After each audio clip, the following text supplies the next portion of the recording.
मंडळीच्या दुधाला आजवर आपण सकस आहार म्हणून पीत होतो। जे दूध आपल्या लहान पोरांनी प्यायला नकार दिला तरी सुद्धा त्यांचं नाक बंद करून त्यांच्या नरड्यामध्ये आपण दूध ओतत होतो। तेच दूध आजच्या घडीला शरीरासाठी सगळ्यात हानिकारक ठरलंय। दुधाच्या नावाखाली सर्वसामान्यांची शुद्ध फसवणूक केली जात होती। सुदैवानं एफडीएनं भेसळयुक्त दुधाच्या प्रकरणांमध्ये डोकं घातलं आणि त्यानंतर जाऊन समाजाला समजलं की आजवर दुधाच्या नावाखाली आपण फक्त आणि फक्त विष पितोय।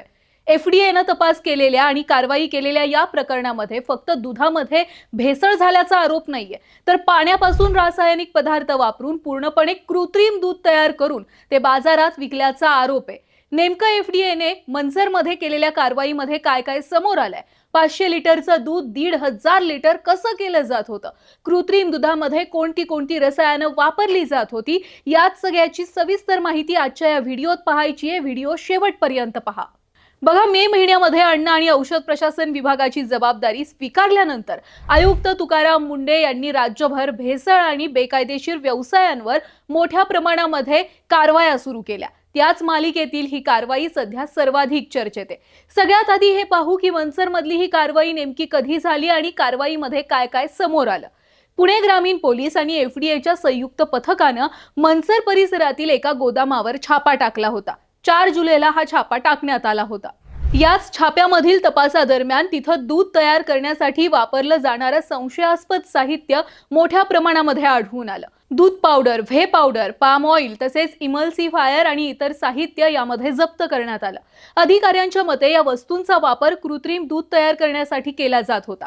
तपास जसजसा पुढे गेला तसतसं या प्रकरणाचे धागेदोरे पुण्यापुरते मर्यादित राहिले नाही, तर ते सोलापूर, जळगाव, ठाणे, धाराशिव, अहिल्यानगर आणि इतर जिल्ह्यांपर्यंत सुद्धा याचं नेटवर्क असल्याचा संशय हा तपास अधिकाऱ्यांनी व्यक्त केला। या प्रकरणातील मुख्य आरोपी संतोष हिंगे यानं अनेक वर्षांपासून हे रॅकेट चालवल्याचा आरोप आहे। तपास यंत्रणांच्या माहितीनुसार कृत्रिम दूध तयार करण्याची पद्धत हिंगेनं इतरांना सुद्धा शिकवलेली होती। काही दूध संकलन केंद्रे, डेअरी चालक आणि संबंधित व्यक्ती तसेच शेतकरी यांना प्रक्रियेमध्ये सहभागी करून घेतल्याचा आरोप या तपासामध्ये आता समोर आलाय। सगळ्यात गंभीर बाब म्हणजे हे दूध फक्त शुद्ध दुधामध्ये मिसळलं जात नव्हतं, तर काही ठिकाणी थेट कृत्रिम दूधच ग्राहकांपर्यंत पोहोचत असल्याचा संशय अधिकाऱ्यांनी व्यक्त केलाय। बरं, हा संतोष हिंगे थेट कृत्रिम दूध सगळ्यांपर्यंत पोहोचवत होता, म्हणजे संतोष हिंगे येणारं शुद्ध दूध तसंच ठेवत होता आणि शुद्ध दुधाच्या ऐवजी तो पाण्यामध्ये सगळी रसायनं मिक्स करून अगदी कृत्रिम दूध सगळ्यांपर्यंत पोहोचवत होता। हे दूध तो शेतकऱ्यांपर्यंत पोहोचवत होता, हेच दूध तो डेअरी मालकांना देत होता, हेच दूध तो इतर ग्राहकांना सुद्धा देत होता। सुरुवातीला या संतोष हिंगेनं स्वतः ही सगळी प्रोसेस शिकली, त्यानंतर हीच प्रोसेस त्यानं इतर शेतकऱ्यांना आणि मनसरमधील काही व्यक्तींना सुद्धा शिकवली। आता बघा, संतोष हिंगे हे कृत्रिम दूध नेमकं बनवत कसा होता? तर मोठ्या प्रमाणामध्ये टाक्यांमध्ये पाणी घेऊन त्यात दूध पावडर मिसळली जात होती। त्यानंतर प्रोटीनचं प्रमाण वाढवण्यासाठी व्हे पावडर, फॅट सारखा पोत यावा म्हणून पाम ऑइल आणि हे सगळं एकत्र राहावं म्हणून इमल्सिफायर वापरलं जात होतं। दुधासारखा फेस तयार करण्यासाठी डिटर्जंट किंवा इतर रासायनिक पदार्थ वापरल्याचा सुद्धा आरोप आहे। त्यानंतर चाचण्यांमध्ये दूध नैसर्गिकरित्या असल्याचा आभास निर्माण करण्यासाठी काही अतिरिक्त घटक मिसळले जात असल्याचं तपास अधिकाऱ्यांनी सांगितलंय। आता जर अशा प्रकारचं कृत्रिम दूध आपण रोज पिलो तर याचा आपल्या आरोग्यावर काय परिणाम होणार आहे?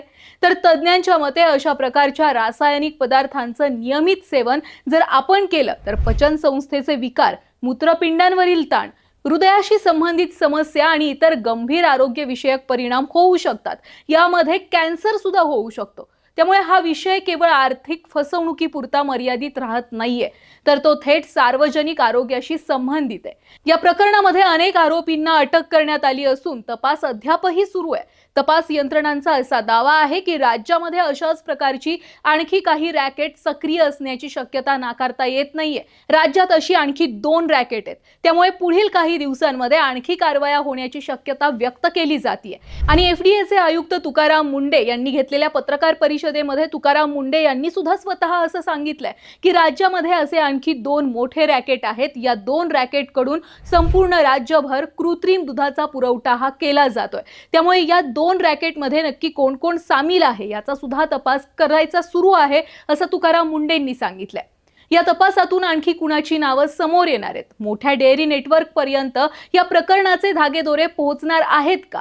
या रॅकेटमध्ये आणखी कोणत्या मोठ्या दूध संस्था सहभागी आहेत आणि या संस्थांना कोणत्या नेत्यांचं पाठबळ आहे? या सगळ्या प्रश्नांची उत्तरं येत्या काळात तपासातून स्पष्ट होतीलच. एक गोष्ट मात्र निश्चित आहे, अन्नामधील भेसळ ही केवळ कायद्याचा भंग नाहीये, तर लाखो नागरिकांच्या आरोग्याशी खेळ आहे.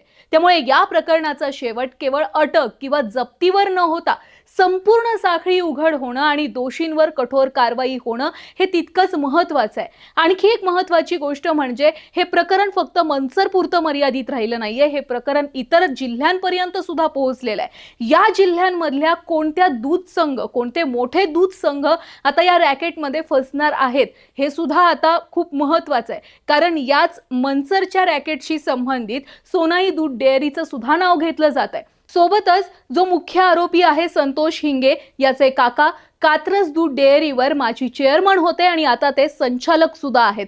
त्यामुळे संतोष हिंगेचं हे कृत्रिम दुधाचं प्रकरण जर कात्रज डेअरी पर्यंत गेलं असेल तर नक्कीच कात्रज डेअरी पासून ते इतर मोठमोठ्या दूध संस्थांपर्यंत सुद्धा पसरलेलं असू शकतं, असा अंदाज आता तपास अधिकाऱ्यांनी व्यक्त केलेला आहे. त्यामुळे या दूध भेसळीच्या रॅकेटमध्ये राज्यातील कोणकोणत्या मोठ्या दूध संस्था सहभागी आहेत, सोबतच कोणकोणत्या राजकीय नेत्यांचं या संस्थांना पाठबळ आहे, कोणते शेतकरी सर्वसामान्यांची फसवणूक करतायत आणि कोणते विक्रेते सर्वसामान्यांची फसवणूक करतायत, या सगळ्याची माहिती आता समोरच्या किंवा पुढच्या तपासात समजणार आहेच. तुम्हाला हा व्हिडिओ आवडला असेल तर जास्तीत जास्त लोकांपर्यंत तो शेअर करा आणि हो ऑनलाईन नेताला फॉलो आणि सबस्क्राईब नक्की करा.